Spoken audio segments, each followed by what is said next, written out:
Quick shout out to our sponsor, Dealfront. Struggling to reach decision makers? Dealfront has you covered. It's your all-in-one platform to target ideal leads and close deals.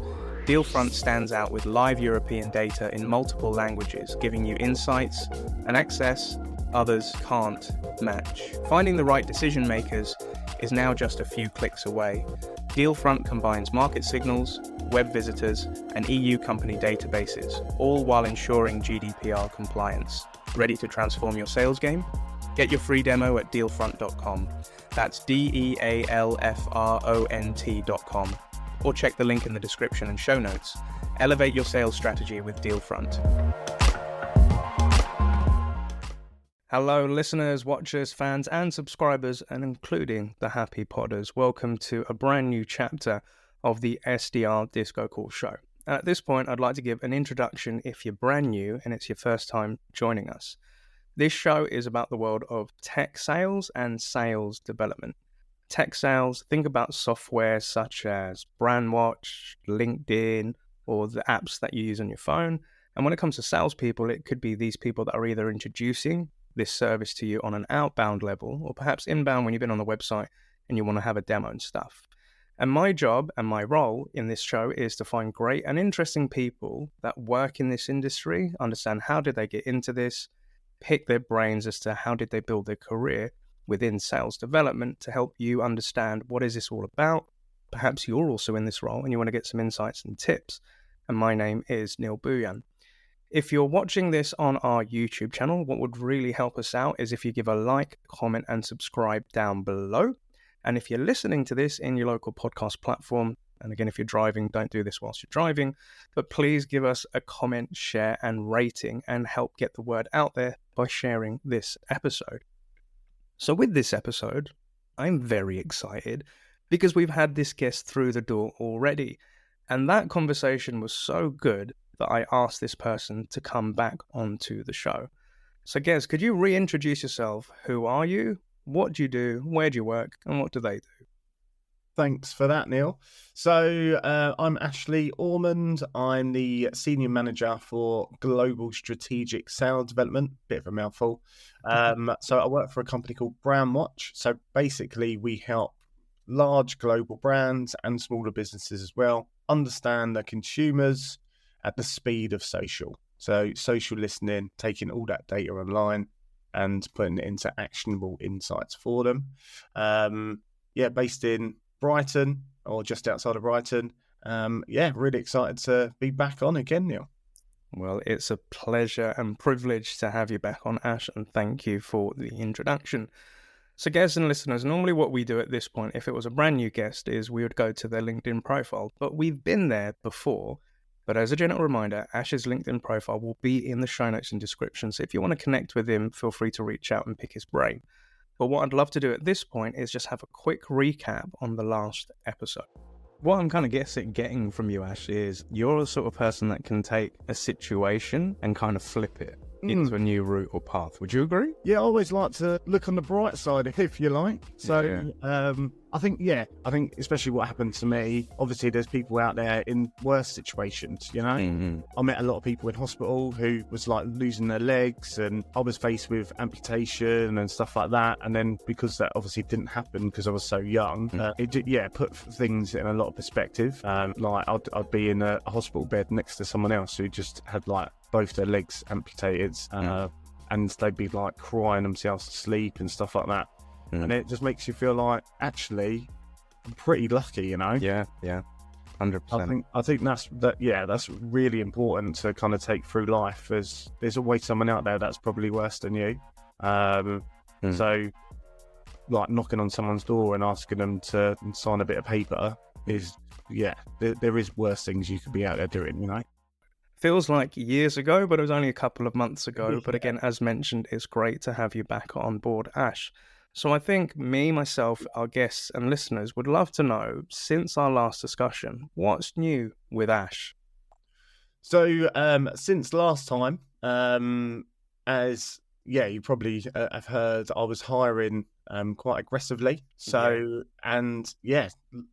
thankfully, I have found 6 new people to join my team who are going to be starting next month. really, really, really excited to have them on board. So it's been a hectic time, I must say. Interviews, yeah, it's just been so full on, and now it's the kind of transition into onboarding, the plan. How can I ramp these people as quickly as possible? Because, which might be a surprise to some, all of the people that I've hired are not coming from an SDR background. Ooh, so that is. Go on, Neil. Yeah, that isn't. Sorry, tell me more.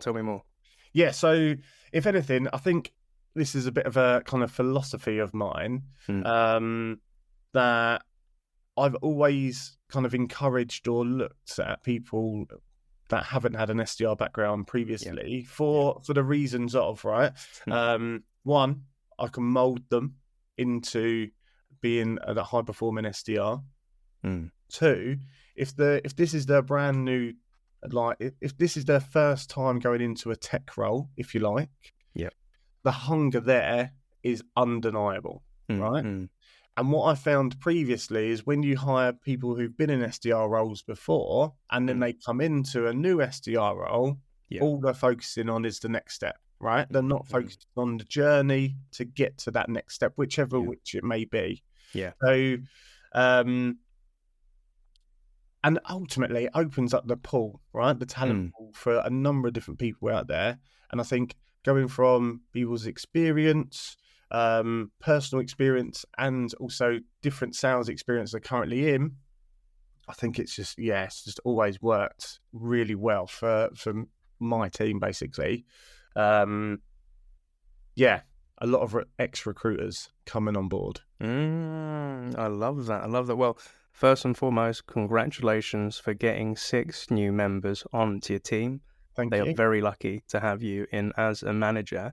I think there's 3 sides of this that I'd love to explore, because with some people, and I've seen it on LinkedIn, the job market is crazy in tech and sales. And, you know, one of the priorities for an SDR or BDR manager is hiring. And that's one of the hardest things to do. So the 3 points or pillars that I'd love to ask your thoughts or get insight into is, what was it like hiring? What worked for you to get in these 6 people? I'd love to delve on the personalities or the things that you saw worked really well in these people's interviews for them to be selected. And then once we've concluded with that, I then kind of want to go on to a bit more about personal dev. But first one is, what worked for you to get these 6 people in? So I can't take all the credit, although I'd love to. I think I'm very lucky that I work with an exceptional internal recruiter. So she's been doing a really good job, jobbing out there. But of course, she's supporting other sales teams as well. So I'm very active on kind of LinkedIn when it comes to hiring. I will go out and I will approach people myself. We'll get referrals in and so on. But I think for me, I wanted to have a bit of a process in place to ensure they knew or they understood what they was coming into. Obviously, if you're coming from a recruitment background, you've got to be used to jumping on the phone all day, right? And talking to people all day. The difference is connect rates when you're an SDR are vastly different, right? People are not sitting around waiting for you to call them for a job. People are working, So it's that kind of nuance that you have to kind of be upfront and honest with everyone. So I would, get people to do a mock cold call after they send me a cold email. So I'd give them the scenario and get them to send it over, and then we'd discuss it on their interview. But for me, I would say the thing that stands out and the thing that works well is I focus more on the questions they ask rather than the answers they give. Being an SDR is all about curiosity, right? And if you can't sit there and ask me some really good questions, then you're not going to do it to someone at C-level when you're reaching out to massive global companies, right? I love all of that, and I can relate. So, working closely with your recruiter or talent acquisition person, and also understanding they've got their own KPIs and targets hit and they're trying to hire for the rest of the business. Yeah. I remember one great recruiter, Rose, if you're listening, Rose, she was helping me build out the team at Happio, but we really took the time to go out for lunch. She said she understands what we're looking for in terms of an SDR, but she wanted to know, what does it mean to be an SDR? What's their day-to-day? What's the personality types? What's the hunger you're looking for and all of that? And I think having that conversation with your recruiter helps them source the type of people that you want. And I also love how you said about, the questions they ask you, because, I would, as a former manager, like, what do you know about the business? What do you know about our founder's journey? What do you know about our products, competition, logos, and whatnot? But I was more, to your point, wanting to know about their curiosity about us. So what does onboarding look like? What does progression look like? What is the team dynamics like? How can you help me? These are the things I was looking for. But to your point, it was kind of like, you could almost say like the interview is a role play of what would they look like in front of prospects. Yeah. How would they handle that conversation and their business acumen and level? And I wouldn't expect them to be perfect and polished, because that's my job to help them become that, 100%. and take the obstacles out of their way to help them out. But I think when I'm coaching reps to go through interviews, I do also ask them, like, what questions have you prepared for them? And some are stumped. Like, what should I ask? So I'd love to know, what do you think are good questions for a rep to ask the manager in the interview, Ash? I think that's a really good question, and there's a lot to unpack there, Neil. That's for sure. I'd like to start by saying there's some really bad questions that I've had. Yeah. One that stands out to me during this recruitment process was someone was asking me. They asked me, where do I see myself in 5 years? Right. So I thought, like, there's a kind of laying the ground, so I've got to dig into something. And then they asked me, like, how I felt when I went into being an SDR, and they really didn't ask any questions that they learned anything from other than from me. And then at the end, I asked them, I said, during this whole interview stage, what have you learned that you didn't know before? And they kind of sat there and thought, you could see them thinking, and then it was like, nothing. I was like, you've missed a little bit of an opportunity here. This is your chance to find out about your role. What are the challenges? What to expect? I'm an open book, right? I will tell you the good, bad, and the ugly. Like, it really, because I'd rather just tell you everything now up front, so you're not surprised by anything moving forward, right? But I think some really good questions I've had. Some really good questions I've had. There's been so many. I think generally it is not just about asking one question, right? It's about building on that question. Like, why is that important to you? Like, just really having that curiosity. I know I'm not giving you any answer there in terms of kind of, I don't want to give too much away, to people. Or perhaps to give your mind time to recollect those things. If I kind of share a story where, they're asking questions and it feels like it's scripted. We've all been there. Maybe we Google what question should we ask the hiring manager there. But what they may be missing is the active listening and then following up on from that question. So what have you learned in the career whilst you were here? What do you learn as an SDR? But what were your mistakes? The follow-up question is, how did you overcome them? The follow-up to that could be, how long did that take for that to click? Yeah. And also, like, I think really good questions are also, like how much of the team are hitting target? How long does it take to be fully productive and efficient coming into your team? And similar to yourself, I have always been an open book. And it kind of sounds, I remember I used to get a lot of jip from VPs of sales with my interview style. But I would say, like, this is tough. You face rejection on a daily basis. It's really hard to connect with people. Some people may see our solution as a nice to have rather than a need to have. Yeah.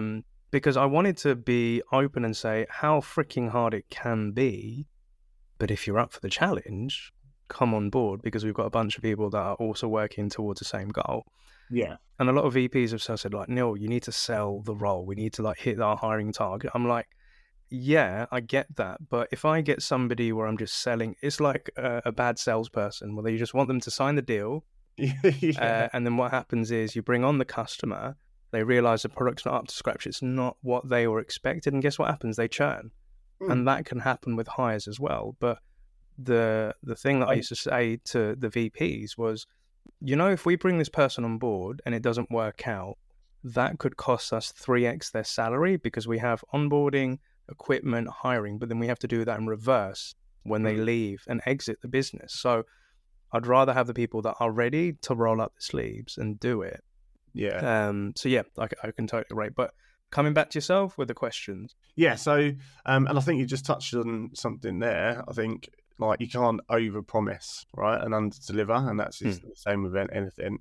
I think one had a really good question that made me think was, someone asked me, like you said, about how much of the team are hitting quota and stuff like that, and then they said, what are you like as a coach or a person when things are not going so well? And it really made me kind of sit there and kind of think of a scenario when, like, maybe we wasn't where we needed to be, and in terms of kind of target and stuff like that, like people had left, it was really difficult, and it made me think, like, what was I like during that time? Yeah. And then it made me think after the interview as well, like, how could I pinpoint that moment and learn from it, and I think that went into kind of the kind of self-reflection kind of aspect as well. And I think any kind of questions that really make someone think, especially at interview, and my advice would definitely be, don't be afraid to ask difficult questions during interview as well. It really is a two-way street, like massively a two-way street. And if you don't treat it like that, then I think you're there for the taking, to be honest. I think you'll probably get more no's than you will yeses, And I've been helping, or like others that are not even at Brandwatch, not even applying for Brandwatch, like other people just across LinkedIn who have come to me and asked for some help in terms of interviews and stuff like that.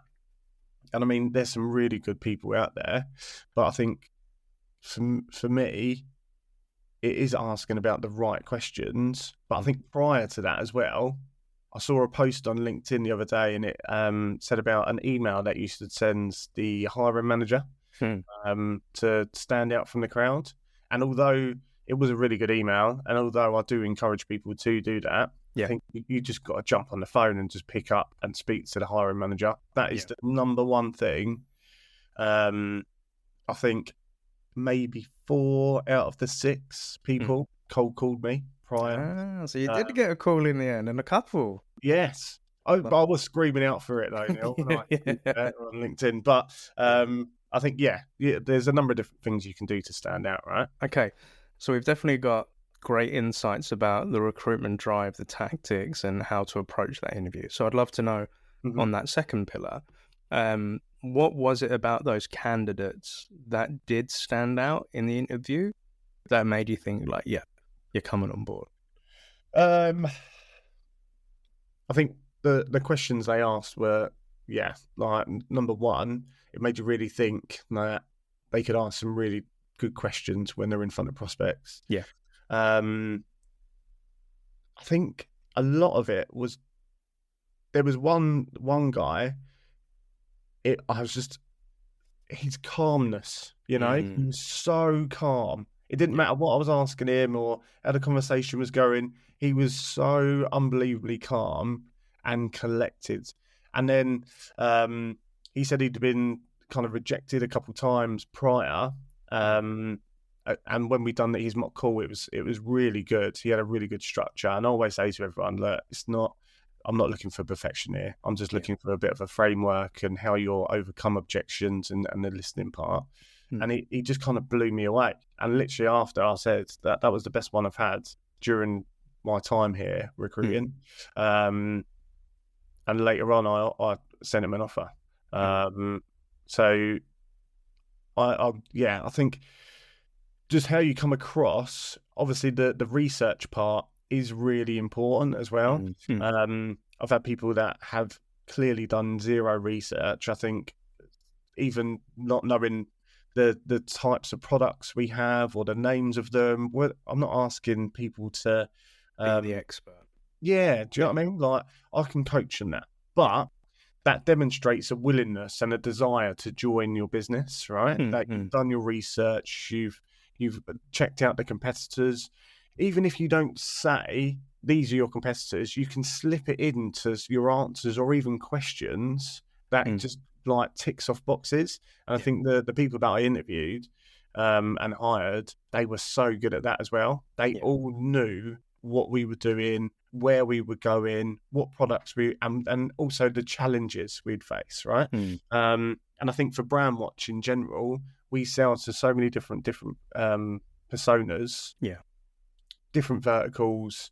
Like there's no one clear ICP, so it is quite difficult for people coming into the business to get their head around that. But some of them just kind of knew, they just knew it and had that kind of desire, that willingness to get stuck in. And the follow-ups were brilliant as well. After every interview, they would just follow up with a message, just thanking me, asking for next steps. And I think another important thing, they all closed me at the end. Have you got any reservations about me? Is there anything you'd like me to elaborate on? What are the next steps? And I think that bodes well during an interview process.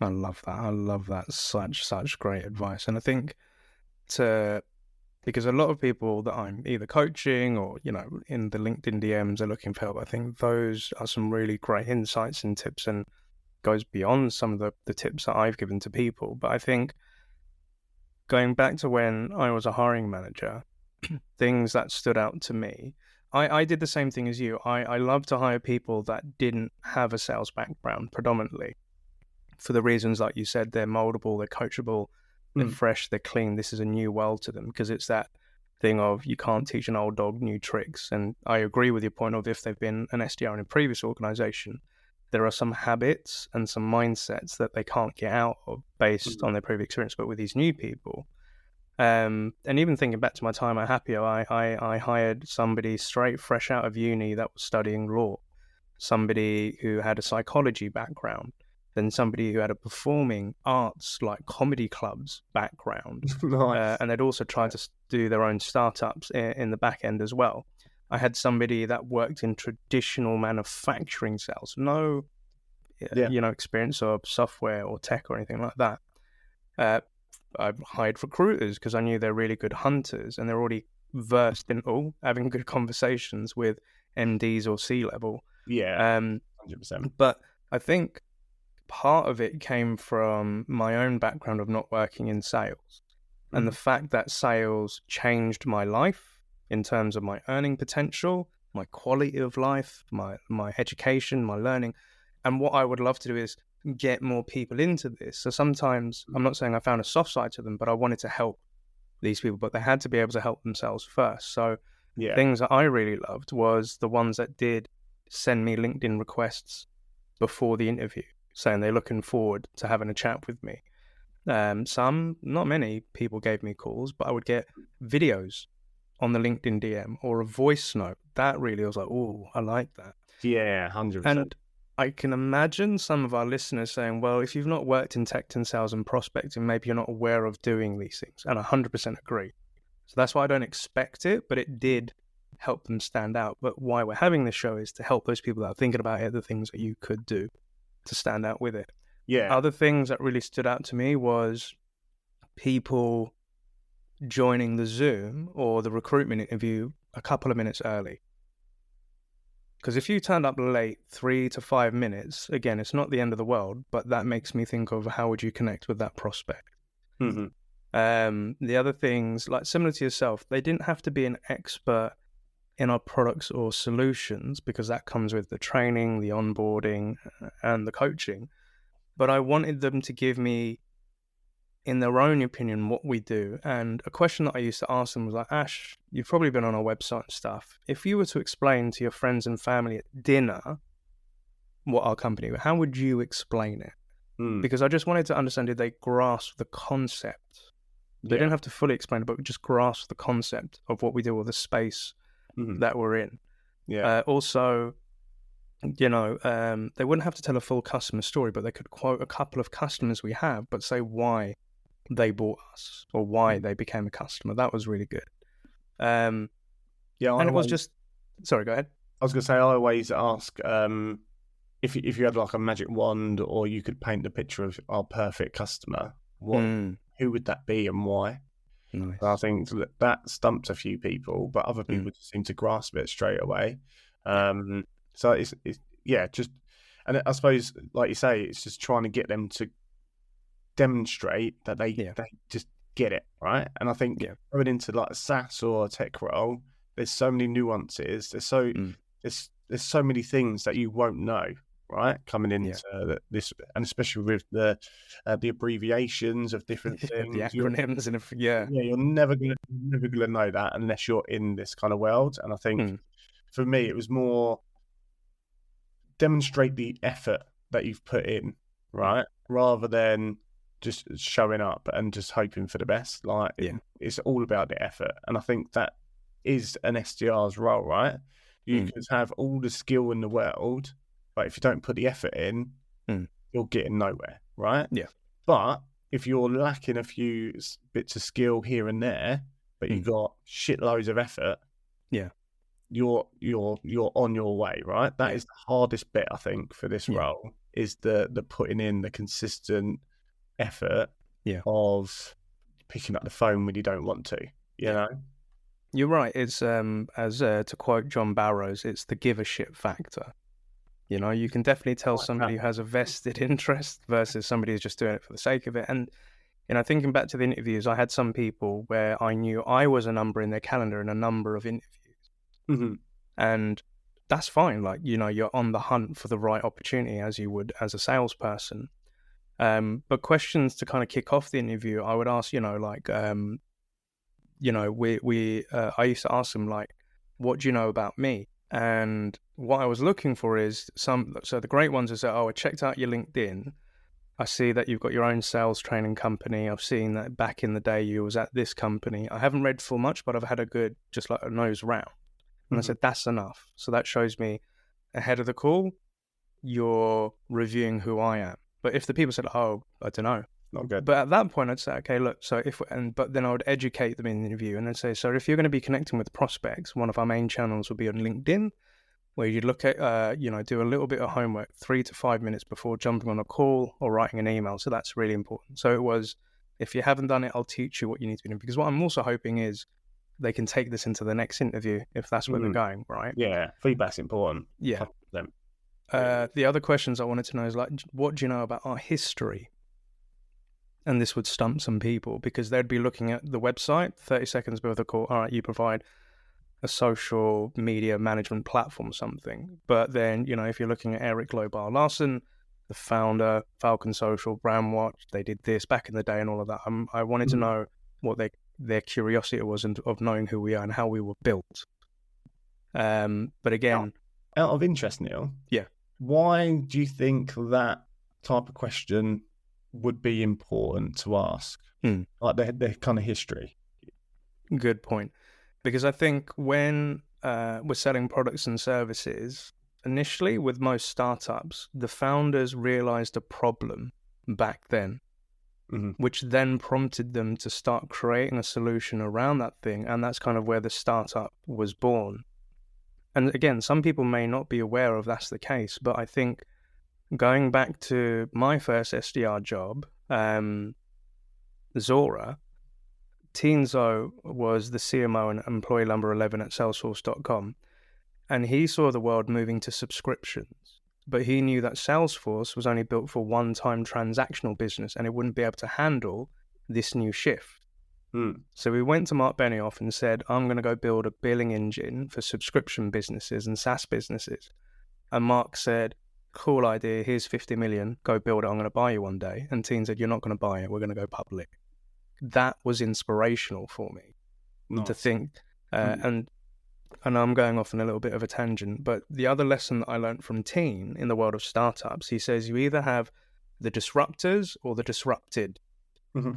right? So he said, we are disrupting the ERP space. So we're going up against the SAPs, the Oracles, the success factors of the world, the NetSuites. Like, we're coming to mess up their market. And he said sometimes what happens, Neil, is these little innovative startups come along and the big dogs don't look at them, but then loads of people start getting into that and they become disrupted. And what either happens is they pivot or they acquire these smaller companies.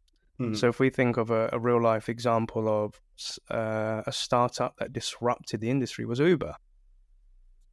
Because prior to that, it was black cabs in London. And I remember being in the Zora office, being the BDR, and we had a company come through called Halo. And Halo was the booking app for black taxis, because they're, I don't think they're in business anymore.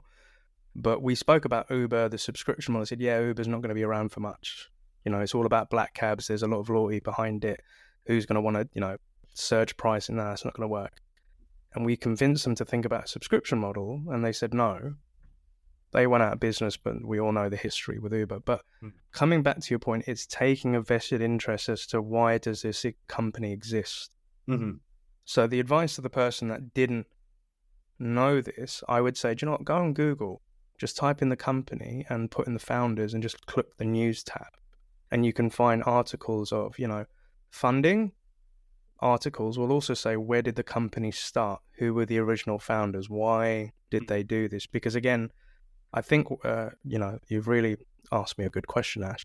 I think the reason it's a good question is you need to believe in a product in order to sell and prospect for it. And if you understand where it's come from and you believe in that vision and that mission, you're going to be more inclined to want to promote it, talk to prospects, versus something you don't really believe in. And I've been there. I've been in companies where I didn't believe in the product. But really good question. Thank you for that, dude. You've thrown me. You've absolutely thrown me, and I love that. I love that. You've made me think. So yeah, there's a good. Yeah, I was just curious because if anything, when you mentioned that, it just immediately I thought, why would you care? Why would you care about that? But I think, you've explained it really well. For me, I don't think it really matters if they know the history or not. That's the good thing about this, right? It's the difference of opinions and stuff like that. Yeah. But I think where, like, the root of that question, like you said, like understanding where they come from to where they're going and stuff like that, that is really good. And it does put it in perspective, right? So, and like you say, it's that inspiring aspect of it. Yeah. And I suppose you can find out things that you never knew as well. Like for Brandwatch, for example, like Brandwatch was created before Instagram was, like this is the kind of thing that we're, like, one of our biggest things is we're like getting data from them kind of platforms to make decisions for these large businesses, right? So I thought that was a really good point. But like with anything, I think just going back to the feedback piece, it's all about, like, what have you kind of learned and taken from that interview or that research to then go on and move forward with it? Because what I really do encourage a lot of people to do when they are seeking new employment or going out and looking for jobs and so, is connect with people in that team. Like, connect with people in that team, find out the real, like, what is actually going on, right? No one's going to give you the kind of everything that you possibly could want, but they can give you a bit of a sense of what's going on, I'd encourage that before you apply, because ultimately you might build up a bit of a relationship with that person and they can refer you in, meaning that you got your foot in the door and they end up getting a bit of referral, like, bonus out of it as well. So that's something I would encourage for sure. I love that. And you're right, coming back to that history piece. So those are two different leadership mindsets, and I love that. And again, it was a great question. And it has actually made me think, well, why would they care about that? Because then again, it was more based on my wants and how I saw it. But then giving the advice as to, go research something to really understand if you want to be there, right? But I think another thing which really helped with, these people coming on board, and referrals are a great way because you get to learn the culture, the people, what it's actually like to be in that role, what's it like to report to this manager and stuff like that. But I think the other thing kind of where you alluded to earlier, sorry, this is where I'm going with it, is you've hired some people without these sales backgrounds. Another interesting thing for me was those people in the interviews that maybe launched their own cocktail bar business or tried to launch an app or, went on an entrepreneurship degree within their university, or perhaps they had their own business with their father, their parents or something, and they tried to do. What I was looking for, Ash, was the entrepreneurial spark. Oh, yeah. Of trying something themselves. Yeah. And a lot of the SDRs that I spoke to, when we spoke about where do you see yourself coming into this role, like what's the motivation behind it?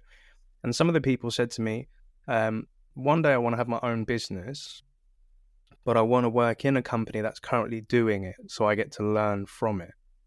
And that used to turn me on in a business sense, right? But I was just like, yeah. Bit weird, Neil.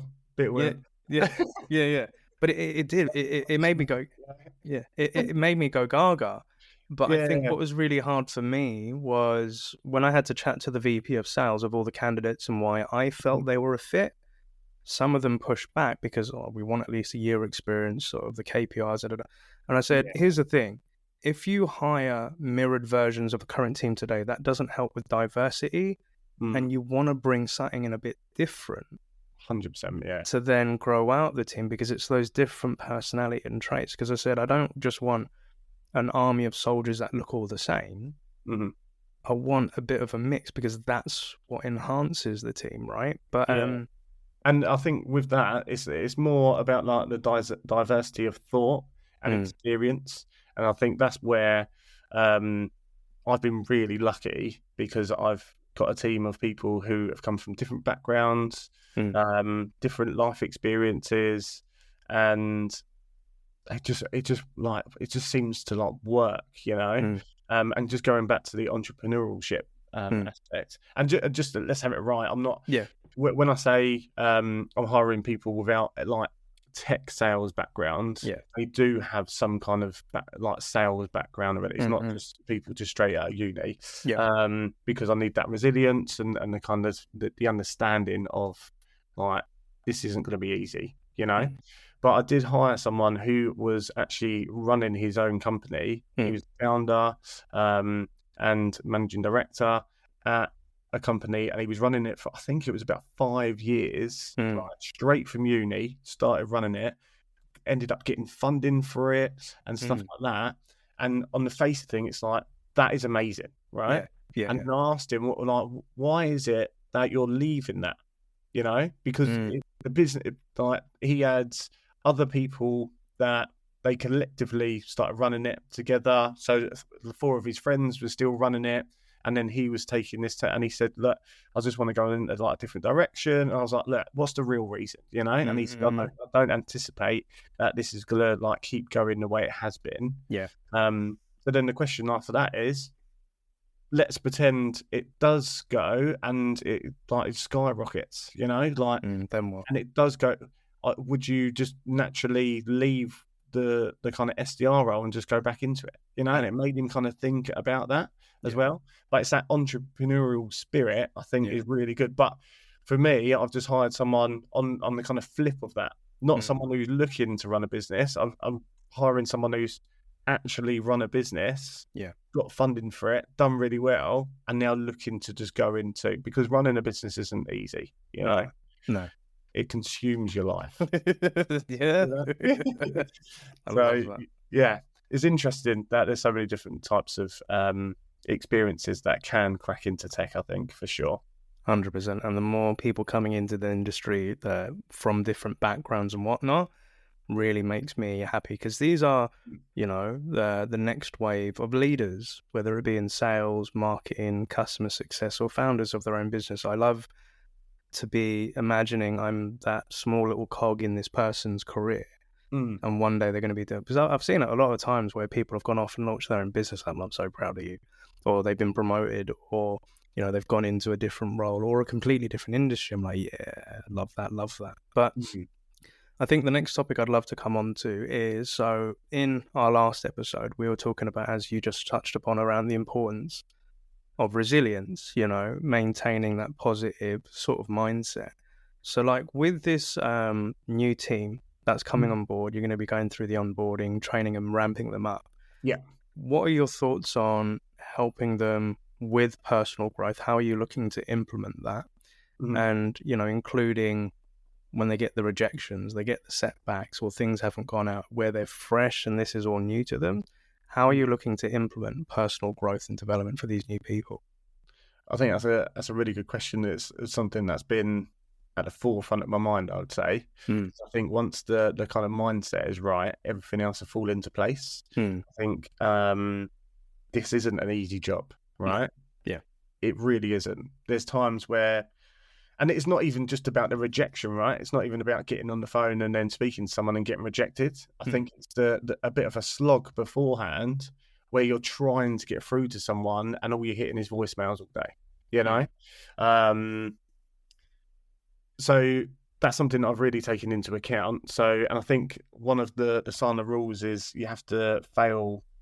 Sometimes you have to fail to win. Yeah. So what I'm trying to install is like a culture of let's fail fast, right? Let's fail fast. Let's try different things. And then we can kind of kick on and try different aspects. So we know what we need, right, to kind of hit quota, right? We know like how many calls it takes to book a meeting, like on average, and we've got all them kind of numbers in place, right? So spend 80% of our time doing those regular day-to-day tasks to get us where we need to be, and then 20% of their time trying different things, right? And then if they try different things like video outreach, voice notes, whatever, and that starts getting results, then put that into your 80% and then use that 20 to try something else. Try, test it, measure it. Have you got any success from it? And it keeps it fresh. And I think for them, that will help in terms of like mindset and trying different things and them things not working out. But it's okay, you know? Yeah. And I think it's like all a test, isn't it? It's like testing and finding out together, right? 100%. Yeah. And if anything, I think with the coaching that we're lucky to have as well, there's elements of that are going to be around kind of mindset, right? Getting into the right mindset and just knowing that there's going to be more rejections, more heartache, more like challenges than there are wins sometimes, right? Yeah. So it's just trying to keep that steady level of when you're having a challenge, don't go too low. Don't think it's the end of the world. And when you're having a win, don't think that this is it, you've made it, right? Because it ain't. It can quickly just be swept under your feet, right? So I'm going to focus a lot around the different roles that they play. So they've got the husband, the boyfriend, the brother, the sister. That's the role outside of work, right? Yeah. And then they got the role of SDR, ADR inside of work. So, like the gym, for example, right? You go to the gym. At the gym, you smash it out. You're a gym rat, right? You're a gym rat, fully fledged, going in there, your vest on, whatever.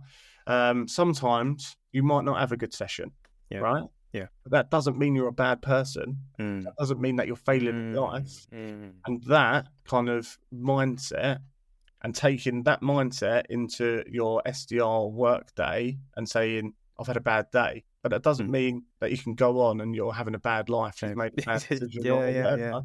So you leave it at the door. Do you know what I mean? I think that's really important. And I think, having that kind of coaching element as well is just crucial. And I think having that mindset and that resilience throughout your entire life, whether it's work, outside of work or whatever, is so important. Interestingly, my daughter, Ava, she's going to be 9 this month. Actually, in 5 days, she's going to be 9. She's been going to an after-school club on a Friday, and the person there, Chris, I can't remember his surname, but he runs a course called the Fearless Academy, right? Okay. Tell me more. So he builds up confidence in young children, right? Gives them the confidence to take on new challenges, the confidence to try different things, the confidence to fail, right? And learn from those. And because Ava's got autism, different things challenge her in different ways, right? Yeah. So like loud noises, unexpected kind of things, changes to routine. Yeah. It's just, and yeah, like it's really difficult. And I think being at that age at primary school, to go off on a little bit of a tangent. Go for it, please. But being at primary school is always difficult anyway, right? Someone says, I don't know, they point at you and you go, oh, you look like poo. Do you know what I mean? Like other people go, oh, no, whatever. Do you know what I mean? But she would really take that to heart and be like, why am I saying that? Like, and really analyse that, like overanalyze it. And she'd take that with her. But since she's been doing this coaching with Chris, she's ended up like joining a football team. Awesome. And although she's had some really difficult times when she planned a match because it's very overwhelming, everyone's shouting, there's loads going on, she don't know what to do and stuff like that. The training is just, it just brings me, it just fills my heart with joy and love, you know?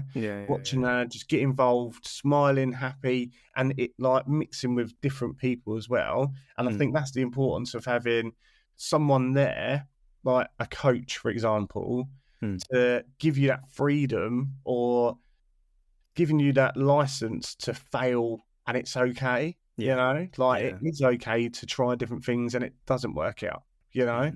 And I think there's so many different situations where that ties into sales, where people feel like they need to be perfect, they need to send the perfect email, they need to do the perfect research, they need to make the perfect opener on their or whatever. It's like, that isn't life, you know. Nothing in life is perfect. So but the action you take through anything, that's where you should focus your energy on.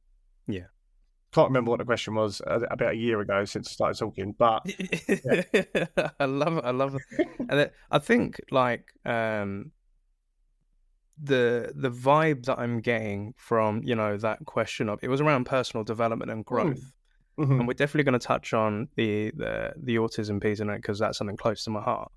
But what I'm hearing in that is, with your team and the conversations you're having with them and the support that you also mirror to like your daughter, it's being a voice of reason and clarity and an empathetic voice to say that you don't have to have it perfect. You're you know, nobody's perfect. We try it again, but it's not being that overbearing, harsh, you must do it this way, this is the way that it must be done, regimented, and talking to them like a human. You know, I think that's the vibe that I'm getting from this. It's that you have an understanding of where they are, what they could be thinking, and then supporting them to help them come to a conclusion. Because I think, as I've said on the show multiple times, when you're a manager, you're kind of wearing 3 hats. One, which is the managerial of leading a team, creating a strategy, motivating them, making sure they're hitting the operating rhythm. Then the other one is you're the operational person, where it's the KPIs, the metrics, the science behind the sales and the data. And the third one, which I'm more of a fan of, and I think why I love coaching, is the therapeutic side, or being the therapist. So I love how you have these different personalities of you being the husband, the girlfriend, the boyfriend, the wife, whatever, outside of work. And then you're putting on this persona of being an SDR or an ADR within work. It is because, what do you call it? There aren't just one type of personalities. We have slices of different parts to our personality. And it's being able to let that person bring those transferable things into that role. So, you know, like I can think of him right now. Tom was one of my SDRs at Happio. He was, you know, in his late 30s, and he was applying for his SDR job. but he'd been a business owner, he's done comedy club, he's done performance acting and everything like that. But the thing with something like when he came into role, he said, yeah, I'm kind of older than most SDRs. I said, dude, I'm like 30 odd as well. I love this SDR thing. And I know some SDRs that are older than me still doing this thing. But what Tom could also do, because he was a father, where there were reps in our team that were struggling or, having emotional moments, he could really bring the best out of them. By having a chat, a heart to heart, like giving them the passage, come on, dude, let's do that. And I could always, and I remember just sitting in the room in Amsterdam, just seeing like, the dude's, he's got leadership qualities, but he's bringing that other personality type to help enhance that team culture in that as well. Yeah. 100%. And sorry, go ahead. Was it good?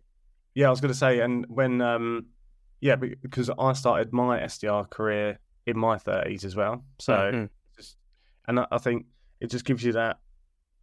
There's so many things that you can bring into this position that you probably don't even think of either. Yeah. And I think you hit the nail on the head there with that. The aspect of the therapeutic stuff as well. I think that is ultimately very, very important because if people are not happy, you're not going to get the best out of them. 100%. If you're breathing down their neck and just like barking orders at them, or you're chasing them for KPIs for the sake of KPIs, they're going to switch off. They ain't going to be engaged. Do you know what I mean? Yeah. If you genuinely care about how they progress, how they develop, and how they learn, and give them the tools they need to progress to their next path in their career, then your job's done, right? Yeah. That's all your job is as someone leading an SDR team, to give them the tools they need and the confidence they need to move on to other roles, I love that. I was doing a session this morning with another guest, Josh, and he said, like, your role as a manager is to remove obstacles out of your reps' way to make them successful. Make their life and easy. Those obstacles could be mindset, it could be being blocked on how they're doing this, or, the emotional side of being knocked with rejection. And again, being that voice of clarity and reason. And, I think in my early sales career, like it was only a couple of months of being promoted to a manager, I became a dad. And my whole life perspective changed, the way that I looked at everything. I wasn't motivated by the money anymore. I was motivated by people growing, succeeding, being happy. And you're right, if they're not happy in their outside life, and then it will bleed into their work. And, sometimes with my reps, I'd look at them, then, performance is low. And I'd ask the question, like, hat aside, are you okay? Because I could get this gut feeling that it wasn't related to work. And sometimes some managers miss that there could be something going on in their personal life, right? And coming to, I was also a father, a proud father of my Blakey. He's 9 next month. So we became dads at the same time, who also has autism, right? And one thing I'm really happy with is, like, I'm an advocate for autism acceptance, right? And seeing a lot of people on LinkedIn where you're finding out that they've recently been diagnosed in their adult life. They have children with autism, and I freaking love it. But similar to, the way that you're parenting Ava with Blake, so his thing is stagecoach and performance, right? Nice. And thinking up until the age of 3, Blake wasn't verbal, he was non-verbal. And it was through watching films and songs that he started to grasp his words together, and then he started looking at me in the eyes, and then when hearing that I love you for the first time and actually responding to a question and not, non-verbal babbling, I was just like, oh yeah. But as Blake has grown older, it's also learning his moods, so he's new to things in life. So at Stagecoach School, it was very overwhelming. There's lots of other people in the class. There are what people may deem as normal children or children without autism. And Blake, not understanding social cues or things like that. But the more he did his Saturday classes, all of a sudden I'm seeing this young boy, my son, who I'm very proud of, growing his confidence, throwing sass back at me, dancing around the house and doing his routines and all of that. And I just sit there, and I'm picking him up later today.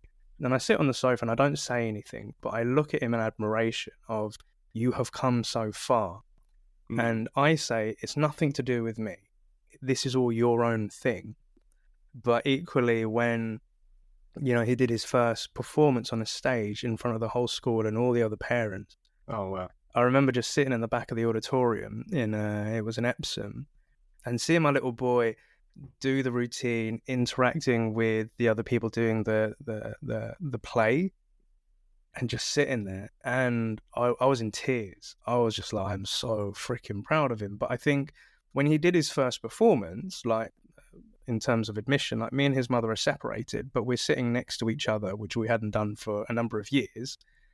And when he came off, he was in tears because he found that very overwhelming. But we were both, saying, you've done really well. We were saying it really quietly. We said, okay, so what's making you feel that way? And just saying, look, you did really well. Brave. Blake's really brave. But the subsequent performances after, my dude's a little diva. Like, he's loving it. He's bowing.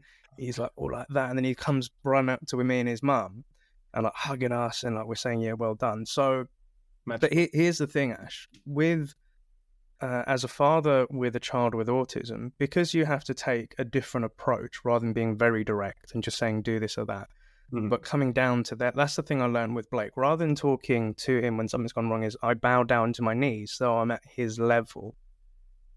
And this mindset is how I've spoken to my reps, is coming down to their level, not coming as an authoritative parent type thing. That I'm able to get a better connection with him and also understand. But here's the weird thing, like going on all the other autism workshops and like classes with other parents, finding out the triggers of sensory things like touch, smell, sound, atmosphere, ambience in the room and all of that. Thinking back to myself, I went through the same challenges my son with autism had.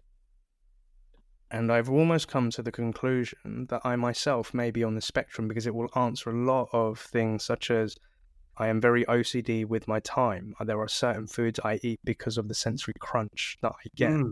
I equally get very overwhelmed I was in London this week with the My Sales Coach team, and I had to keep stepping out of the room a couple of times because my social battery was being drained, and I'm not used to having to talk to loads of people. But similarly, when I was younger, it was emceeing and being on a stage and performing and doing it, and I was just like, yeah. So they say it's hereditary, don't they? Yeah. And I remember sitting in the room with other parents where there would be some dads that, oh, well, it's just a label and, they should when are they going to get fixed? And I was like, there's nothing to fix. It's part of them. But the more I've met with Blake's teachers and learning and other stuff and meeting some of the other parents, we kind of have this thing where we look at each other like, you're like us. It could be. So I'm exploring the idea of potentially going for a formal diagnosis. Again, we've really opened up. This is why I love having conversations with you, Ash.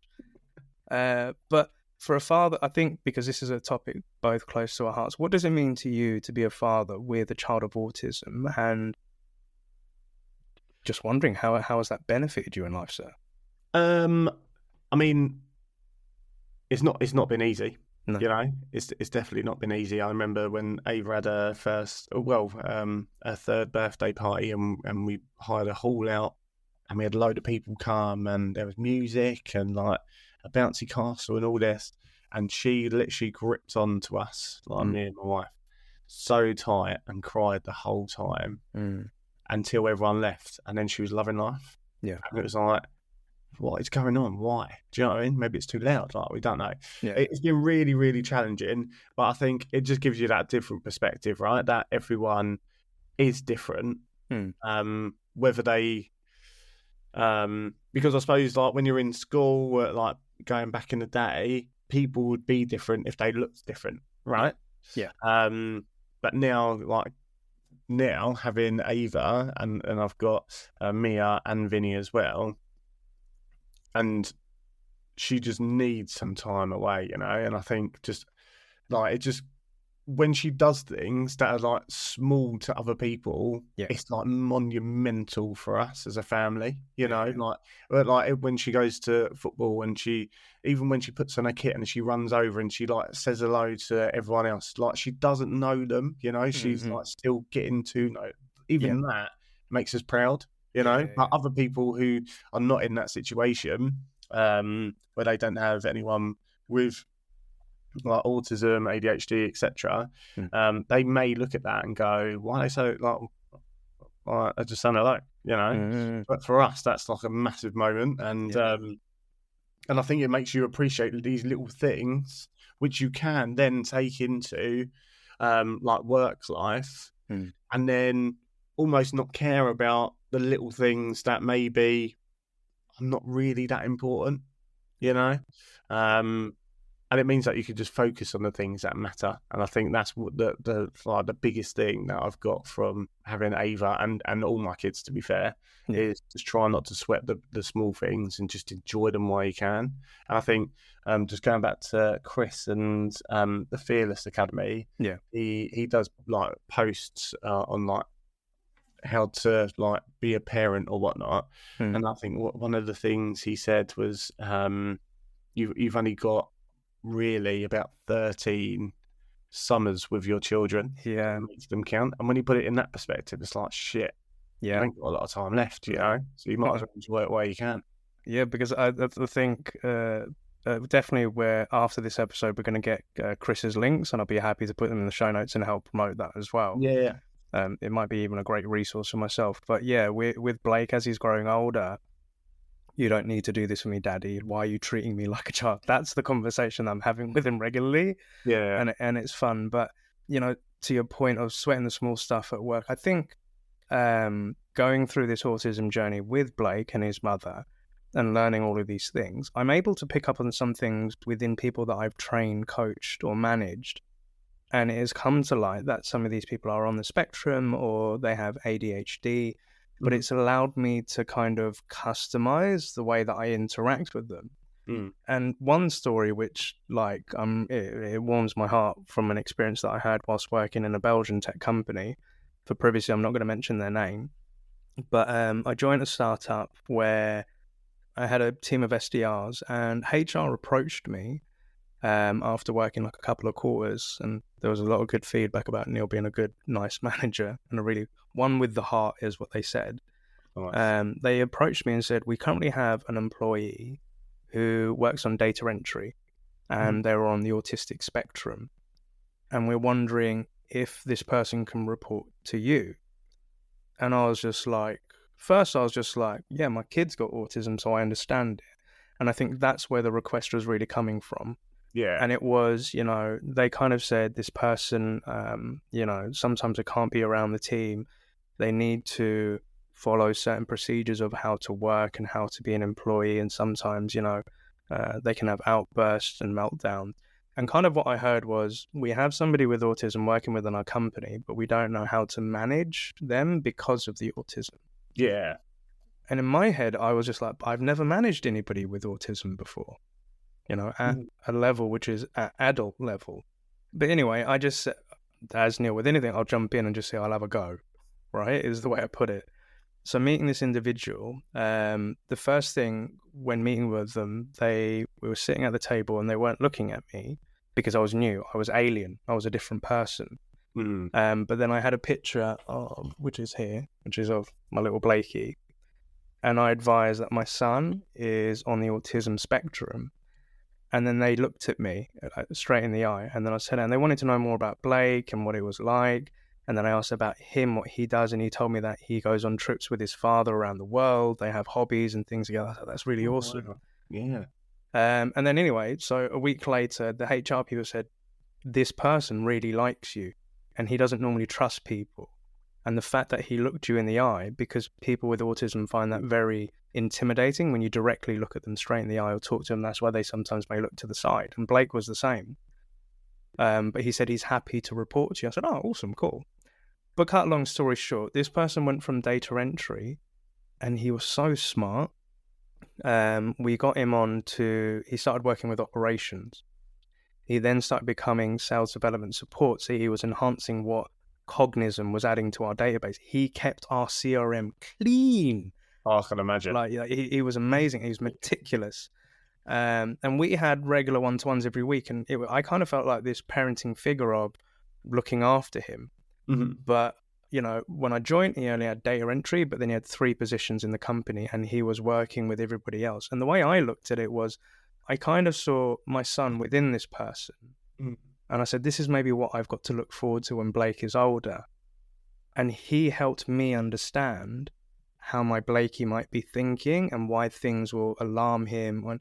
And he helped me become a better dad. So I feel he helped me become a better understanding of somebody within the autism spectrum. Mm-hmm. And in return, I helped him have a voice in that company. And I still chat to him every now and then. And I'm super freaking proud of him. But yeah, we've really gone deep. And I love this. This is freaking awesome. Yeah.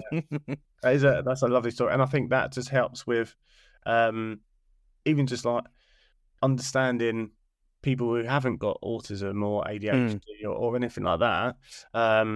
It just really puts into perspective that they might be feeling things, and I think it's just really important as a kind of leader to have that high emotional intelligence. And I think having that, it's just absolutely crucial to just pick up different nuances with people that they wouldn't normally do or they wouldn't normally act, and just ask them, like,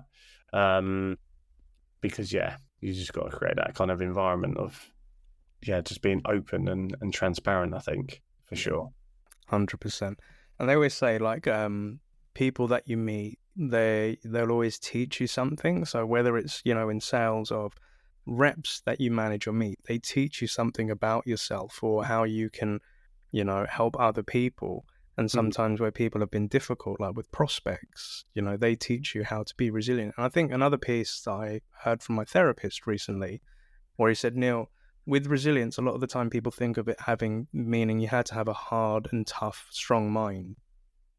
But he said the other side of resilience is knowing when to let go and becoming comfortable with that. So letting go of the outcome, letting go of the fear of rejection, letting go of trying to be a perfectionist and just rolling with the punches and see where you kind of land.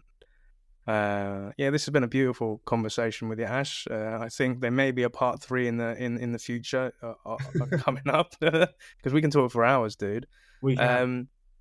But I just wanted to kind of like come to a conclusion. So obviously in the first episode, we learned a lot about alternative career paths, personal development, sales techniques, your own journey from recruitment, then coming to sales leadership. And now you've got these 6 people that are lucky to have you and coming on board. All right, so let's imagine the future Ash is going to watch this episode. Yeah. What 3 bits of advice would you give to your future self, Ash? 3 bits of advice I'd give my future self would possibly be maybe wear a hat next time. I would say just keep doing what you're doing. Just keep doing what you know, what's working. Try different things, and don't be afraid to say no to things. I think as leaders, you always kind of want to take on different things, right? And sometimes you take on too much. So it's just having that kind of ability to just kind of push stuff away when you're up against it yourself, just to kind of manage the time, I would say. I love that. Gun finger salute. That's some solid bars, my dude. I love that. So again, I wanted to say also a big thank you to our listeners, watchers, and subscribers who've joined us on this second chapter with Ashley. So as a reminder, Ashley's LinkedIn profile will be in the show notes and the comments if you'd like to connect with him, pick his brain on any of the topics that we've discussed today. And I'll also be putting the link into the original episode that preceded this one. And also we'll get in the links for Chris with Fearless to educate anybody and also to educate myself. But to support us in the SDR DiscoCall show, my request and simple request, it's quite easy for everyone to do, is if you're listening to this in your local podcast platform, please give us a rating and share this chapter. And if you're watching this on YouTube, what would really help out is a like, comment, and subscribe. And equally, share this with anybody that you think could benefit from Ashley's advice and the things that we've discussed today. But Ashley Ormond, one daddy, a sales daddy to another, thank you so much for coming on board. Thanks again, awesome Neil. weekend. Appreciate it. Happy selling. You're more than welcome, mate. Thank you. Bye-bye. Thank you for listening to the SDR Disco Call podcast today. We would like to get this message out to more and more sales development reps, so please like, comment, and share in your local podcast provider. If you don't want to miss a show, you can always send a blank email to SDR Disco Call, one word, at bcast, which is bcast.email, and you'll be added to our mailing list. We're also on the lookout for new guests, so if you work in the world of sales development as an SDR, BDR, MDR, or ADR, and feel that you have an important message or story to share, feel free to email us at podcast@happyselling.io, and we'd love to have you on board.